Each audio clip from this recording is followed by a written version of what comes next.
Hola a todos nuestros invitados. Mi nombre es Bárbara Jarpa, soy directora de Foco Salud y hoy tenemos nuestra sexta sesión de gestión en cuidados en pacientes usuarios de cannabis, que correspondería a nuestra serie de webinars en conjunto con Fundación Ciencias para la Cannabis. Quiero volver a pedir perdón, disculpas, por la suspensión de nuestro webinar anterior, que era la sesión 5, y que se ha reprogramado para el 3 de octubre. Por motivos personales, el docente no pudo realizar esta sesión, pero como les vuelvo a repetir, el 3 de octubre ustedes van a poder asistir a esta jornada. El día de hoy, nuestro docente que impartirá esta charla es Nicolás Gatica, que es enfermero, forma parte del equipo de Fundación Ciencias para la Cannabis desde el año 2017, y Nicolás se ha enfocado en la implementación de estrategias de autogestión de la salud y salud pública comunitaria. Así que los dejo con Nicolás y los invito a seguir en nuestras redes sociales, en Instagram y Facebook como focosalud.cl, y a Fundación Ciencias para la Cannabis como @cienciascannabis en Facebook y en Instagram como Ciencias Cannabis. También sigan a Proyecto Epicuro, que es también una rama de Fundación Ciencias para la Cannabis. Los dejo ahora con Nicolás para que inicie su charla del día de hoy. Gracias, Bárbara. ¿Se escucha bien? Sí. Ya. Buenas tardes, yo soy Nicolás Gatica. Como me presentaba Bárbara, yo soy enfermero, parte de Fundación Ciencias para Cannabis, y hoy vamos a hablar sobre la gestión de cuidado en pacientes usuarios de cannabis, enfocado en el personal de la salud, particularmente en enfermeros, pero para todo el personal del área de la salud. Y la intención de esta presentación es que el personal del área de la salud entienda cómo aproximarse a un paciente que está usando cannabis o que luego la va a usar por eventuales motivos. Vamos a partir por hacer un pequeño índice de temas a tratar. Primero vamos a entender o a conocer el estado práctico de la legislación de Chile sobre el consumo de cannabis. Luego daremos una breve mirada al sistema endocannabinoide, los receptores y la interacción entre ellos. Luego, farmacología del cannabis e investigación asociada a su uso. Después, consideraciones de seguridad para el uso de cannabis por parte del paciente. Y finalmente, una mirada ojalá holística, esa es la intención, de enfermería y salud comunitaria aplicada en cannabis medicinal. Bueno, ¿cuál es el estado actual de la legalización del uso de cannabis medicinal y recreativo en Chile? Para eso tenemos que entender primero qué es un bien jurídico protegido, o un bien jurídico en sí mismo. Hay tres bienes jurídicos que la legislación tiende a proteger desde la Constitución y en todas sus normas jurídicas, en todo su ordenamiento jurídico, que son la indemnidad sexual, la propiedad y la vida. Y de la vida se desglosa el bien jurídico de la salud. Por lo tanto, la ley tiende a entender que cualquier acto o hecho que lesione este bien jurídico protegido debe ser sancionado mediante una multa, una pena o alguna falta. También es necesario entender que en el derecho debemos hacer una distinción entre el derecho público y el derecho privado, donde el derecho público, así a grandes rasgos, se entiende como axioma que en el derecho público se puede hacer lo que el derecho público dice que se puede hacer, y en el derecho privado se puede hacer todo lo que la ley no te prohíba. Por lo tanto, es un poco prohibitivo o súper demandante obedecer una ley de derecho público, dado que se puede hacer estrictamente lo que la ley te permite. Ahora, para entender cómo se gesta esto en el terminal de cannabis, tenemos que entender que diferentes organismos o estamentos pueden administrar estas leyes, hacer que se manden, prohíban o permitan y ver que se cumplan. Así como el Ministerio del Interior es el encargado de ver la seguridad personal y la libertad individual y el encargado de perseguir los infractores de ley. La ley que rige el uso de sustancias o el abuso o la transgresión a ellas es la ley 20.000, que sanciona el tráfico ilícito de estupefacientes, según el reglamento de decreto del 867, lista 1 y lista 2. A su vez, el Ministerio de Salud tiene el reglamento de estupefacientes y psicotrópicos de decreto supremo, reglamento del Sistema Nacional de Control de Productos Farmacéuticos de Uso Humano y el Reglamento del Sistema Nacional de Control de Productos Farmacéuticos. Así, entendemos que la ley siempre manda, prohíbe o permite, pero también la ley tiene excepciones. Por lo tanto, tenemos que entender que existen excepciones al porte, al consumo y al cultivo de cannabis. Es así como se configura una trilogía de artículos de la ley 20.000, que vendrían siendo la ley, el artículo 4, el artículo 8 y el artículo 50 de este precepto legal. En el artículo 4 se dice, se habla sobre el porte, transporte, guarde de pequeñas cantidades de sustancias o drogas estupefacientes o psicotrópicas, productoras de dependencia física o psíquica.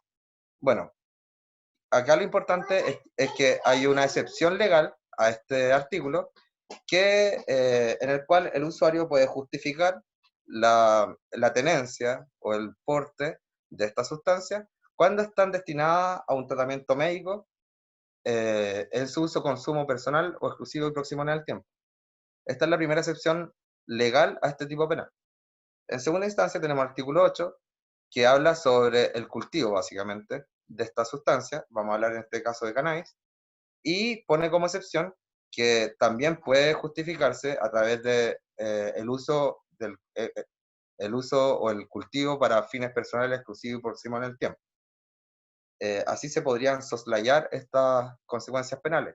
Ahora, esto es muy ambiguo porque el término personal y próximo en el tiempo no está determinado por plazos ni por cantidades. Por lo tanto, los jueces y las policías tienen mucho que decir en tanto cómo tramitan estas causas. Voy a hablar un poco más allá de eso en unas diapos más. Y el artículo 50, los que consumieran alguna de las sustancias o drogas, en este caso cannabis, en lugares públicos o abiertos al público. Lo tipifica como una multa y no como una pena, ya que no es un delito, es una falta. Y aquí viene una excepción también a esta falta, donde se suma senda para hacer asistencia obligatoria a programas de prevención, entendiendo que el usuario que fuese sorprendido en alguna de estas circunstancias eh, no es tan visto como un sujeto de derechos, sino como un usuario problemático inmediatamente, y se toman algunas medidas que eventualmente nacen desde el provisionismo. Bueno, esta es la regulación actual con las modificaciones de los reglamentos. Tenemos esto tripartito de la institucionalidad entre el MinSal, el Instituto de Salud Pública y el Ministerio del Interior. Acá tenemos los decretos. El artículo 1 incluye la lista 1 de inflorescencias de cannabis sativa sin extraer en lista 1. Por lo tanto, tiene un tipo de falta normado en el artículo 4 y en el artículo 8.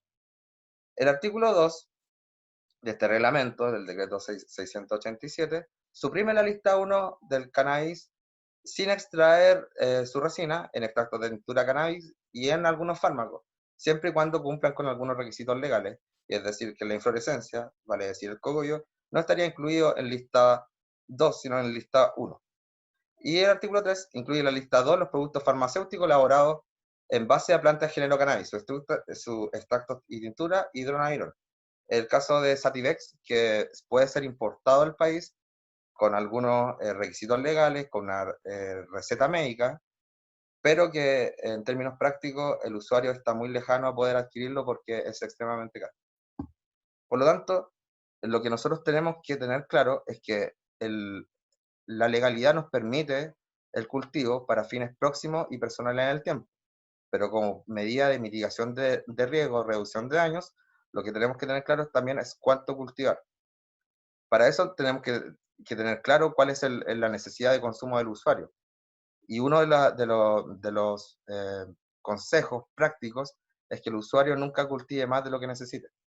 ¿Por qué? Porque en el caso de que la ley lo persiga y lo procese, él podría eventualmente justificar en un juez, o sea, en un juzgado, digo, que su tenencia o su cultivo de marihuana eran para fines próximos y personales en el tiempo. Vamos a seguir. Bueno, es una mirada bien gruesa y macro de nuestro estado legal. Nuestro estado legal se ve influenciado directamente por quienes hacen las leyes. ¿Y por quién está en el gobierno? Porque hay varias normas y decretos que nacen por prerrogativa exclusiva del presidente de la República. Por lo tanto, es de esperarse que con cambio en los vaivenes políticos y de quiénes quedan conglomerados, esté o no esté en el gobierno, esta legislación podría cambiar eventualmente.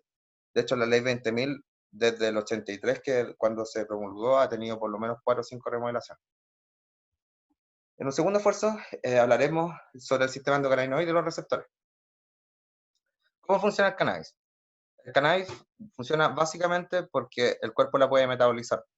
Y la puede metabolizar porque tiene receptores para ello. ¿Dónde están los receptores? Receptores fundamentalmente son CB1 y CB2. CB1 está en el cerebro, pulmones, en el sistema vascular, en el músculo esquelético, en el sistema gastrointestinal y el órgano reproductivo. Y CB2 en el vaso, en el sistema óseo, piel y cerebro. Y hay una conjunción del CB1 y CB2 que están en el sistema inmune, hígado, médula ósea, páncreas y bulbo raquídeo. Vale decir que el CB1 es el receptor específico para THC, CB2 para CBD. Y esto formaría a grandes rasgos lo que es el sistema endocannabinoide. Sin perjuicio de que también existe la metabolización de terpenos, que acompañados con los cannabinoides forman el efecto séquito, en el cual los efectos se ven con una especie de sinergia, se ven amplificados y se logran mejores rangos terapéuticos usando extractos de flores, por ejemplo, flores sin sintetizar.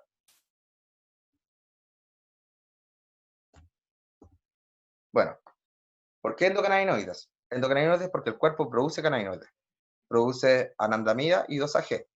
¿Por qué fitocannabinoides? Porque provienen de la planta y podemos contar con 120 cannabinoides y 70 terpenos aproximadamente. Dentro de ellos, el THC es fundamental que produce un efecto psicoactivo. Los demás tienden a no producir ningún efecto psicoactivo, más no quita que no tengan efectos terapéuticos. Y los cannabinoides sintéticos sintetizados en el laboratorio. ¿Para qué? ¿Para qué existen estos cannabinoides?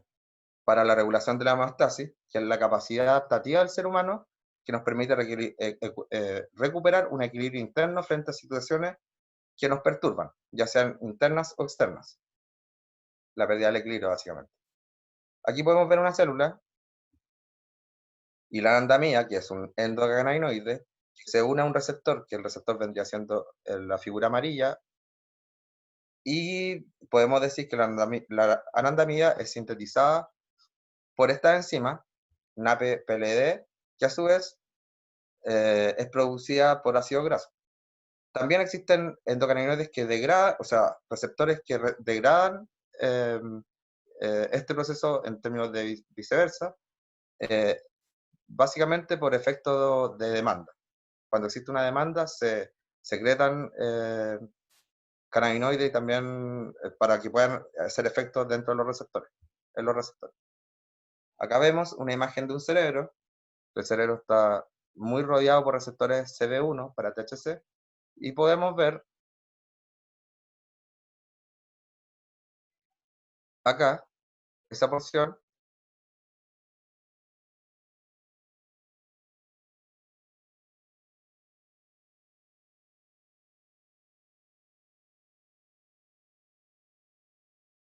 por lo tanto, eh, hay un potencial terapéutico en el control del miedo y en cómo este se podría regular o mediar a través de cannabinoides.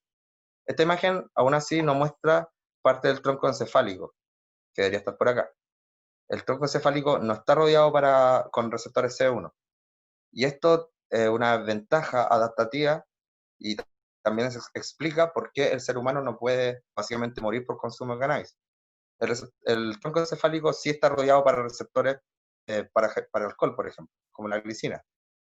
Esto hace que el sistema nervioso central podrían haber consecuencias graves en el abuso, en el consumo de alcohol, más no así en el de cannabis. Aquí vemos el hígado, algunos órganos que alcanzan a verse en el mediastino, que están muy rodeados para CB2, que es el receptor para CBD. Bueno, la imagen que habíamos visto anteriormente, donde están rodeados los receptores. Y esto presenta una posibilidad terapéutica de poder mediar algunas condiciones, síntomas o patologías con ciertas cantidades de cannabis, siempre considerando que el uso es dosis dependiente, y siempre bajo la supervisión de algún médico que pueda acompañar en este uso.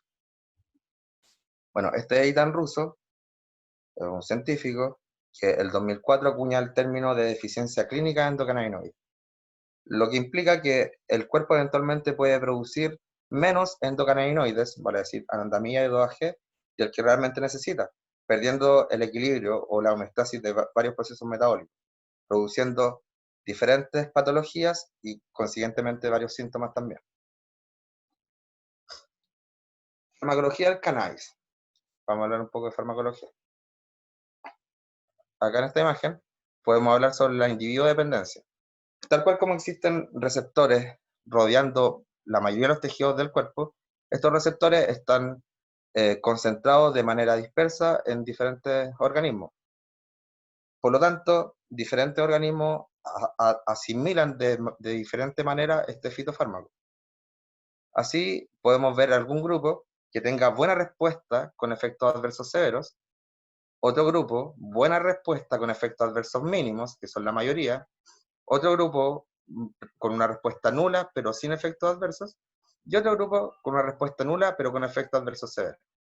Lo importante es que la mayor parte de estos individuos que van a recibir esta cannabis van a dar buena respuesta con efectos adversos mínimos, por lo que la droga se entiende como un fitofármaco o como una sustancia segura. Bueno, distintos fenotipos metabolizadores. Tenemos que entender como entes de salud que no todas las personas, como decía, van a recibir este fitofármaco o esta sustancia de la misma manera. Por lo tanto, no podemos esperar aplicar las mismas dosis, las mismas posologías y la misma frecuencia de uso en diferentes personas.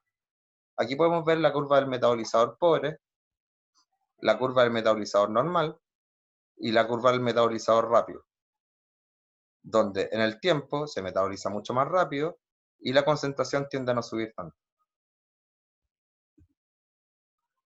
Sensibilidad a los fármacos. Bueno, dependiendo del número de individuos, esta curva habla sobre la respuesta a la misma dosis, donde la mayoría de los individuos tiene un efecto promedio. Por lo tanto, lo que escapa de esta curva serían los individuos resistentes y los individuos extremadamente sensibles. Y aquí es donde nosotros como enfermeros y como entes de salud tenemos que poner ojo, porque no podemos sugerir, o sea, hacer un seguimiento de alguna terapia canábica sin esperar efectos adversos o sin querer observarlos. Dado que pueden existir, sí, pueden existir, pero hay que estar ojo en cuándo ocurren y cómo ocurren. Sería adecuado también tener una tabla de Excel donde el usuario pueda registrar el uso, la hora y cuánto usó, como también cuánto ingirió en alimentos, ojalá en calorías o en carbohidratos, para ver también cómo esos dos factores o se van uniendo o se van influenciando. Por lo tanto, tenemos que apuntar y no frustrarnos en el ensayo y error. La teoría diría entonces que para hacer una terapia que sea apropiada para la persona, tendríamos que seguir este precepto. Aquí tenemos un arsenal de medicamentos, que es lo estándar, con un protocolo de tratamiento que están guiados por una evidencia científica, sin olvidar las socioeconómicas, que son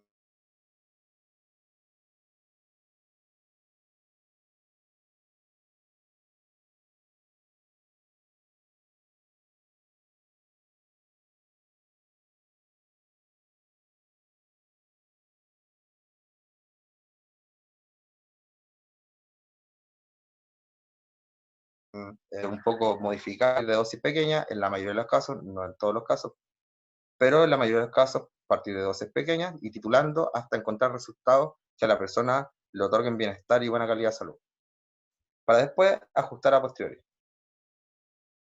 Consideraciones de seguridad. Bueno, aquí vamos a hablar fundamentalmente sobre vías de administración, que en un primer intento tenemos que tenerlas claras para poder acompañar en el proceso de que una persona use o no use cannabis. En la vía inhalada tenemos que el inicio de efecto es de 1 a 15 minutos, el efecto máximo en plasma es de 15 a 30 minutos y la duración del efecto es de 2 a 3 horas. Las vías más usadas son la vía inhalada, la vía oral y en tercera instancia la oral. Aquí podemos ver los tiempos y los picos de efecto. La vía rectal y la vía tópica no está muy descrita, dado que no hay una estandarización de la producción de cremas, ponte tú, en cannabis. Pero sí podemos ver en la vía inhalada y en la vía oral cómo el cannabis se comporta en el cuerpo humano.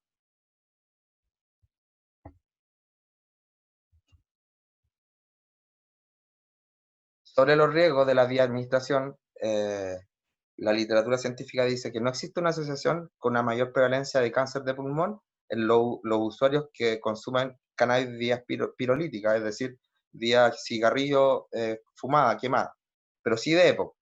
Por lo tanto, podríamos decir que en un paciente con EPOC deberíamos elegir vías de administración más seguras para ese paciente, que sería la vía oral o la vía oromucosal.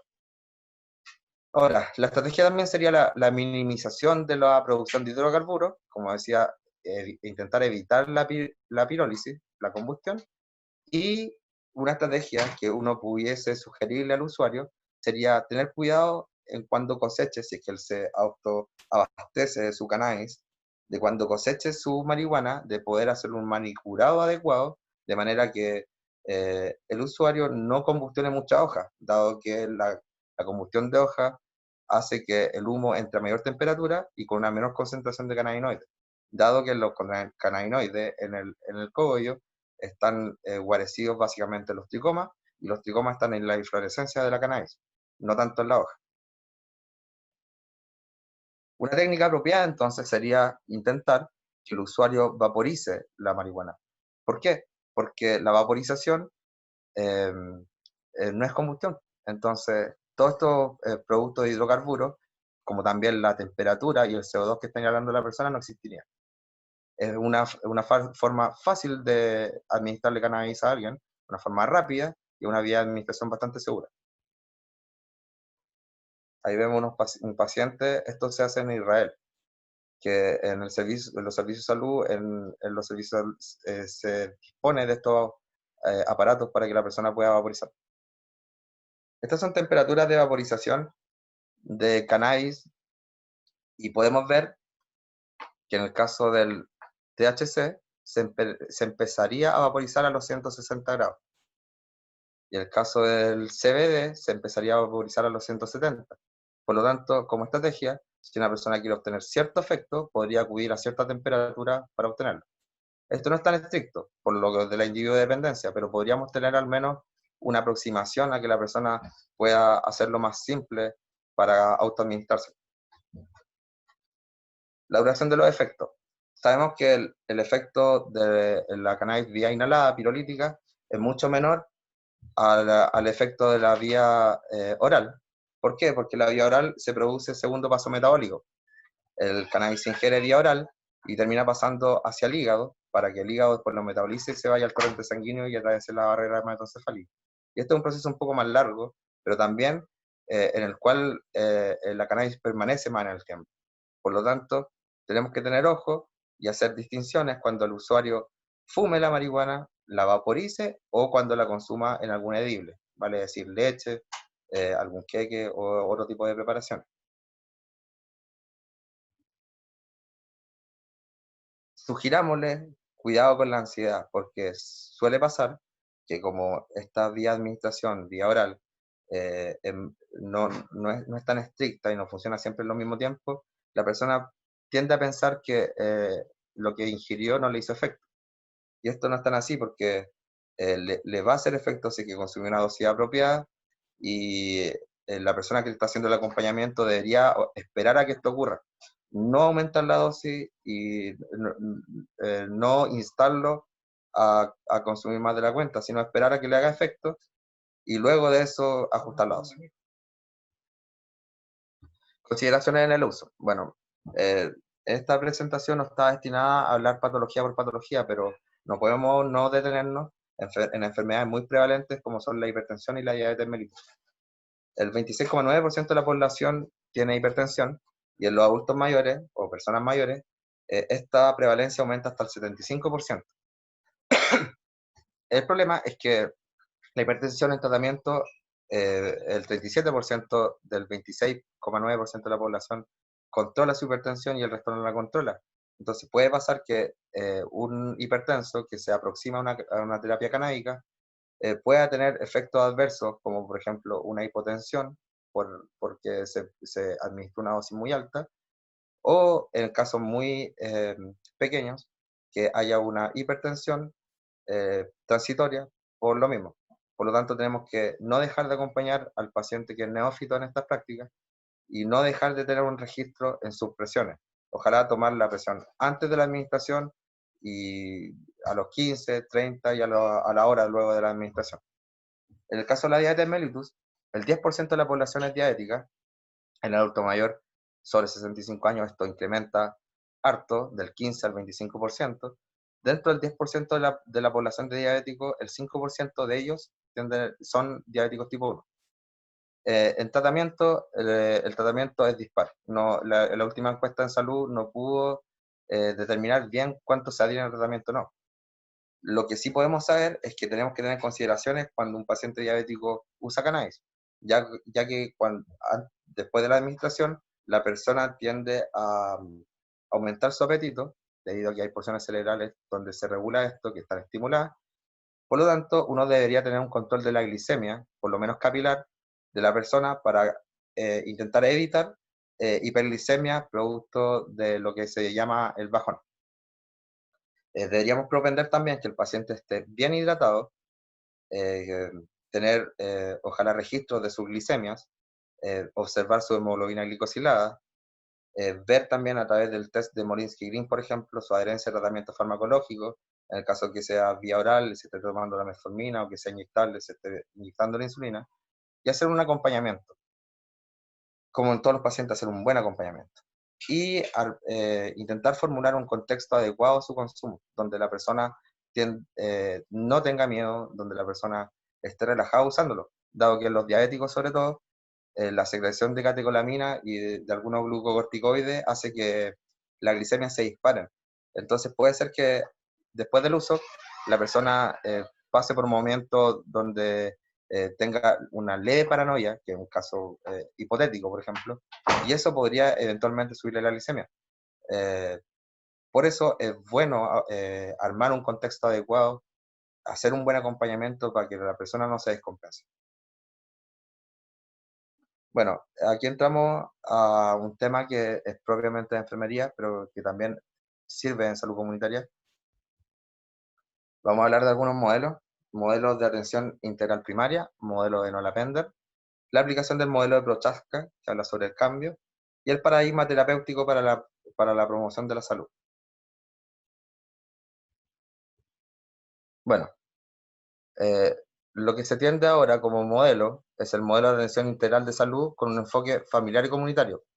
Ya se pasa de lo biomédico estrictamente y se entiende a la persona como un ente de salud, el cual es objetivo de atenciones en salud, pero que vive en comunidad, vive en un espacio físico, tiene ciertas condicionantes sociales, y que esto lo lleva a adherirse o no adherirse o a tener ciertas conductas que le puedan propender bienestar o puedan quitarle bienestar.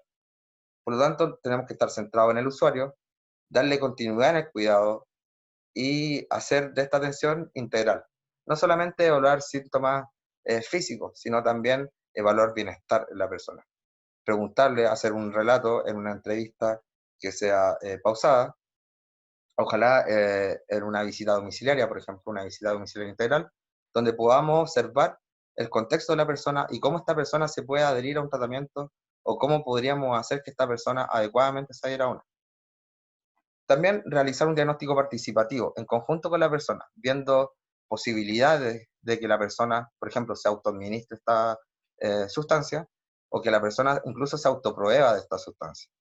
Sería positivo incluso que los entes en salud o los trabajadores de salud sepan de cultivo. En el caso de que se encuentren con una persona en su domicilio, por ejemplo, puedan conversar de forma apropiada de llevar el autocultivo para que la persona pueda autoproveerse de su propia marihuana y pueda tener una sustancia segura.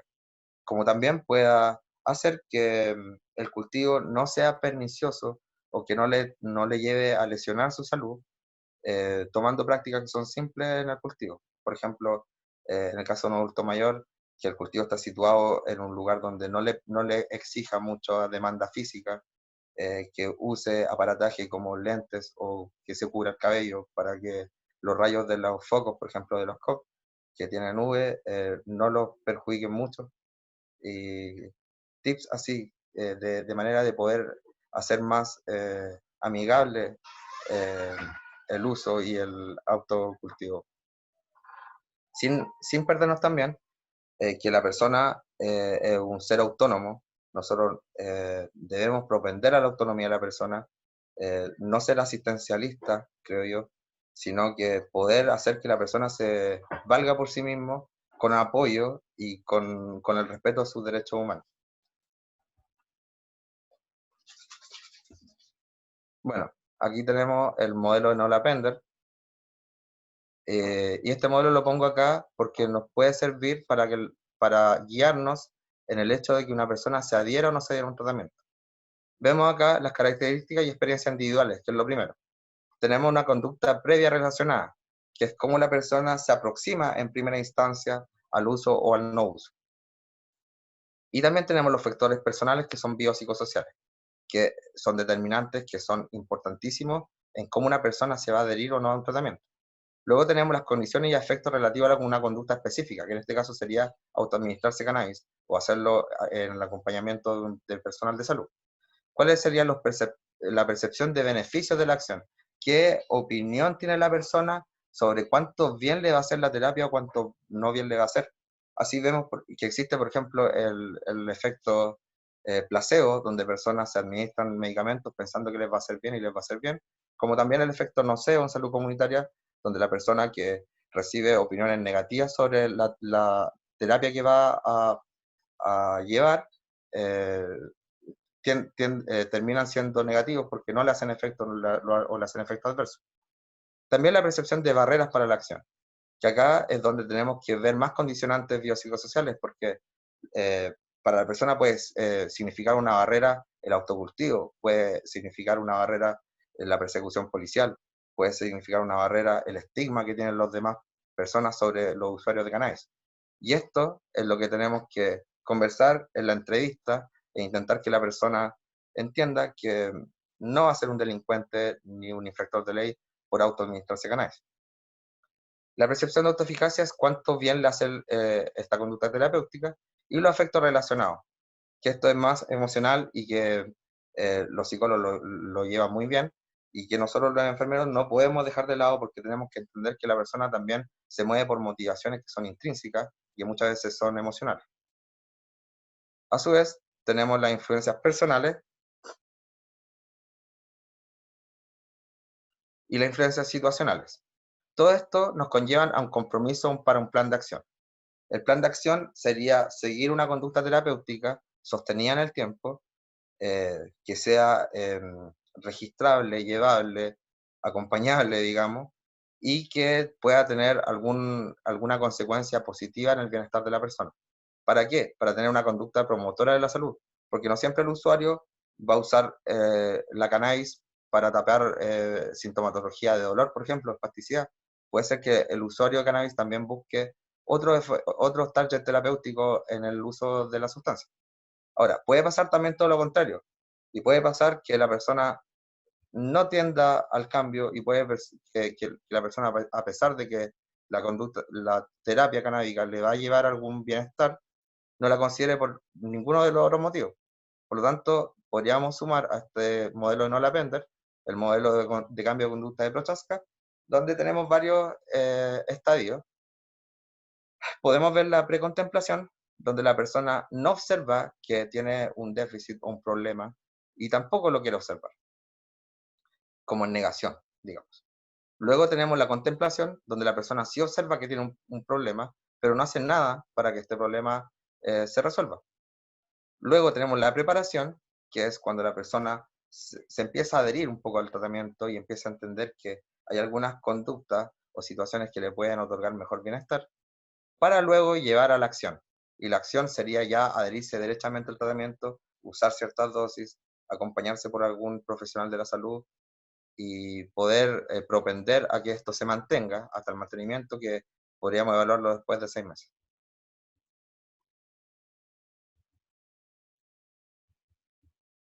Así es, pues, que nosotros no podemos desentendernos de estos factores cognitivos perceptuales.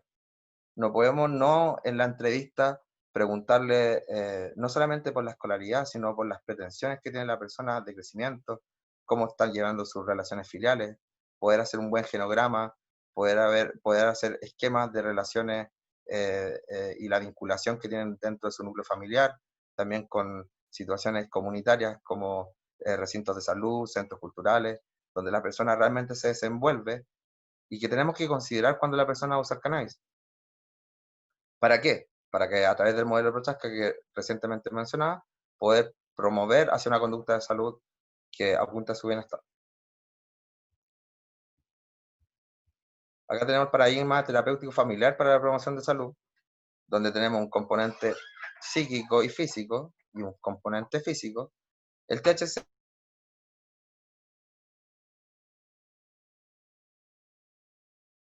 son terapias bastante contundentes, donde se consumen grandes dosis de THC. Y también hay situaciones donde la persona consume solo CBD, que no es psicoactivo y que le va a llevar a ciertas sensaciones corporales. eh, Tenemos que esforzarnos por intentar determinar o no determinar, acompañar a que la persona logre entender qué cannabinoide le está haciendo bien y qué cannabinoide no. Siempre con la guía médica y siempre entendiendo que hay más probabilidades que cierto cannabinoide le sienta mejor con cierta patología. Hay condiciones también donde va a necesitar una mezcla de THC y CBD para alcanzar cierto bienestar.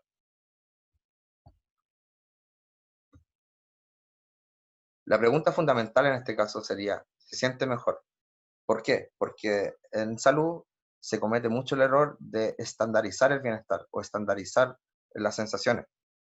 Y la pregunta in situ del ¿se siente mejor? Se tiende a dejar un poco de lado.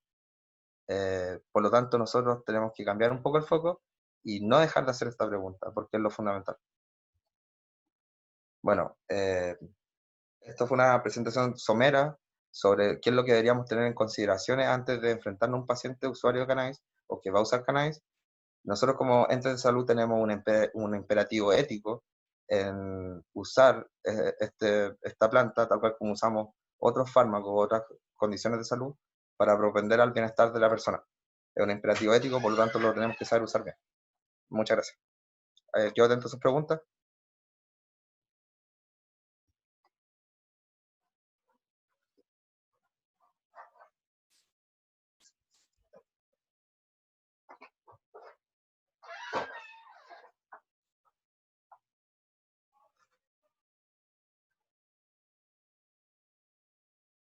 ¿Vale?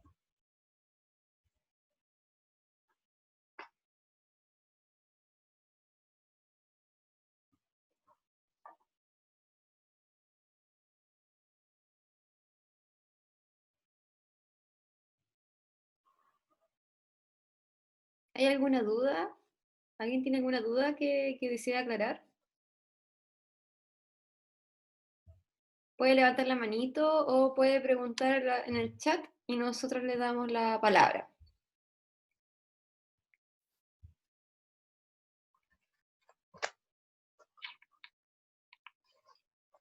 Camila. Camila, vamos a habilitarte el audio. Ahí sí, puedes hablar. Hola, no me llamo Camila, pero mi pregunta es, mi nombre es Sebastián y mi pregunta es, ¿qué efectos o causas puede resultar de la depresión del sistema endocannabinoide? ¿Como alguna patología o algo?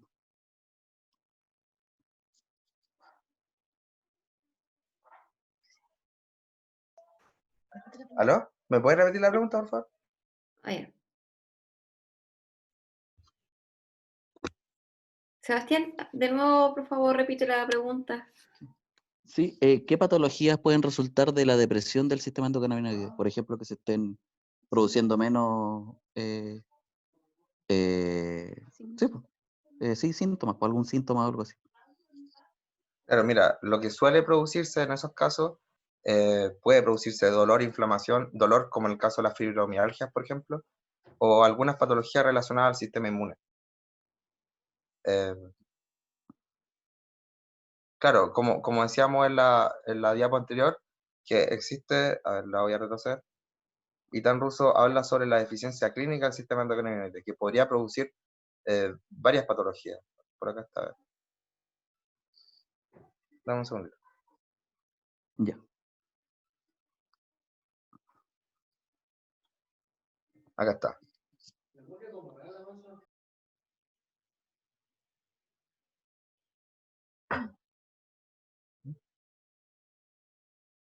Claro, entonces esto se produciría por un desbalance en el sistema endocannabinoide, donde se pierde la homeostasis, por lo cual el paciente requeriría dosis externas de cannabinoides, y este déficit clínico de endocannabinoides podría producir varias de estas patologías, o algunas de estas patologías, manifestarse en algún momento, digo.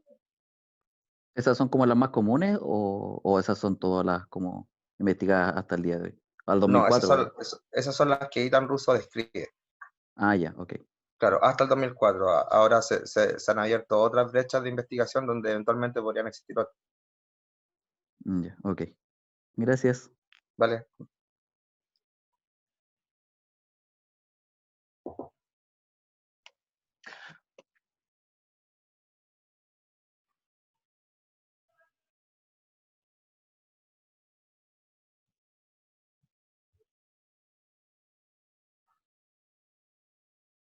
¿Alguna otra duda? María Martín, Enriqueta levantó la mano. sí. Ahí le habilité el audio a Martín. Sí, hola. Muchas gracias por la charla, estuvo muy buena, muy interesante. Consultas más sobre el tema de psicológico, o sea, ¿Sí? más a un bienestar psicológico. ¿Se han asociado ciertos estudios o cosas por el estilo? Claro, lo que pasa es que el dolor es un proceso siempre desagradable, y cuando la cannabis estrictamente no está tratando una enfermedad, puede estar tratando un síntoma. En el caso del dolor, hace que la persona tenga mejor calidad de vida y tenga más bienestar, porque lo disminuye en algunas patologías, y esto conlleva a que la persona tenga un mejor estado de ánimo y se adhiera mejor a los tratamientos. Ahora, como punto aparte, se nos iba que Fundación Ciencias para Cannabis tiene consulta médica, dentro de la cual también hay un psicólogo que conoce harto del sistema endocannabinoide y ha tratado varios pacientes durante harto tiempo con diferentes patologías, por lo que si las dudas son más que estas, podríamos eventualmente conversar con él también. La próxima semana va a hablar sobre mitigación y reducción de daño de riesgo en usuarios de diferentes sustancias. Claro. Sobre lo que tú me preguntabas, hay casos, por ejemplo, en pacientes que han llevado estrés postraumático, que la cannabis efectivamente es una herramienta terapéutica potente para que las personas puedan no solamente conllevar su dolor emocional, sino también poder superarlo.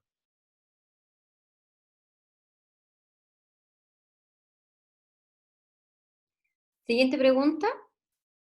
Dejamos aquí en escrito en el chat las páginas de Instagram y Facebook de la Fundación y de Foco Salud. También está el Instagram de Proyecto Epicuro y el de la clínica de Fundación Ciencias para la Cannabis. ¿Alguna otra pregunta? Leo una sobre vaporizar de Allen Ruminot. Sí, si es que puede desarrollar más la pregunta para que conversemos un poco, sería súper bueno. Ah, lo debió haber enviado en Sí. privado. Sí, no, lo que pasa es que eso fue cuando estabas haciendo la presentación. Estabas mostrando los datos sobre inhalar. Estabas hablando solo de la fase pirolítica. Ah, Esa claro. y después justo mostraste las diapos de vaporizar. Entonces ahí Ah, me adelanté. Eso fue. ya, No, pero súper. muy buena presentación, muchas gracias. Vale, de nada, que esté muy bien.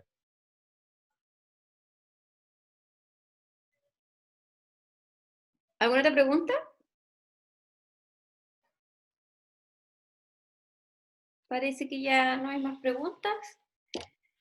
Bueno, chicos, damos por finalizada esta jornada. Le agradecemos a Nicolás por su participación y próximamente van a estar tanto en la página de Focosalud como... Ah, parece que hay más... No sé si son preguntas o son aplausos. No sé si darle las palabras. Aplausos. Ah, ya, son aplausos. Bueno, Muchas gracias. Ojalá que haya sido de provecho. sí, parece que sí, parece que les gustó mucho. Bueno, gracias a todos por seguirnos y los dejo invitados para las próximas sesiones, que son todos los sábados a las 8. Y como les iba a decir, Fundación Ciencias para la Cannabis y Foco Salud van a subir a sus páginas de YouTube los videos de estas exposiciones para que ustedes tengan acceso libre. Muchas gracias de nuevo y los vemos en las próximas charlas. Muchas gracias. Buenas noches. Buenas noches.